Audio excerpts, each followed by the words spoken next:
বন্ধুরা, আপনারা কেমন আছেন? আশা করি আপনারা ভালো আছেন, আমিও ভালো আছি। তো আজকে ইঁচড় রান্না করব। এই যে আলু আর ইঁচড়টা একটু ভাপিয়ে ফেলে দিয়েছি, এবার ভেজে নেব।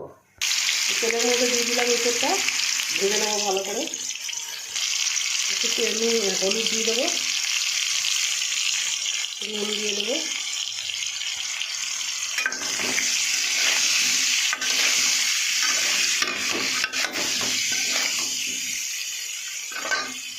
তো বন্ধুরা এই মশলাটা আমি করে নেব। তো বন্ধুরা আমি পেঁয়াজটাও বেটে নেবো আজকে। তো বন্ধুরা আমার ভাজাটা হয়ে গেছে, ইঁচড় আর আলু আমি তুলে নেবো। তো বন্ধুরা আমি একটু জিরে দিয়ে দেবো, মশলাটা দিয়ে দেবো।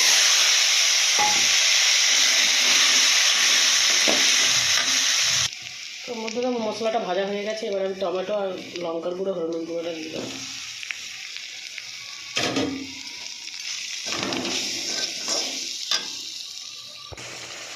নুনটা দিয়ে দেবো। তো বন্ধুরা আমার মশলাটা হয়ে গেছে, আমি এবারে এটা দিয়ে দেবো, আলু আর ইঁচড়টা।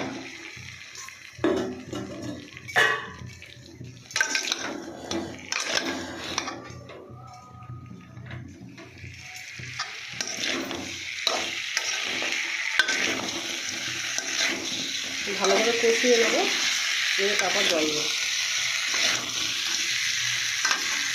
তো বন্ধুরা আমি এবার জল দিয়ে দেবো।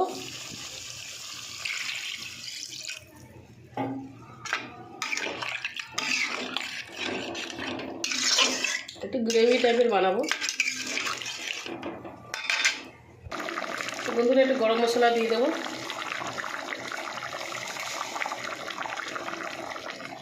তো বন্ধুরা আমার ইঁচড়ের তরকারি হয়ে গেছে।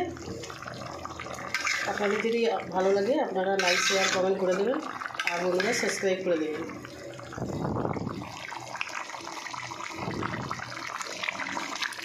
এবার আমি নামিয়ে নেবো। তো বন্ধুরা আমি এরকম করে বানিয়েছি, আপনারা এরকম করে বানিয়ে খাবেন, খুব ভালো লাগবে। কাঁঠালের সবজি খেতে খুব ভালো লাগে। দেখুন বন্ধুরা। তো নমস্কার বন্ধুরা।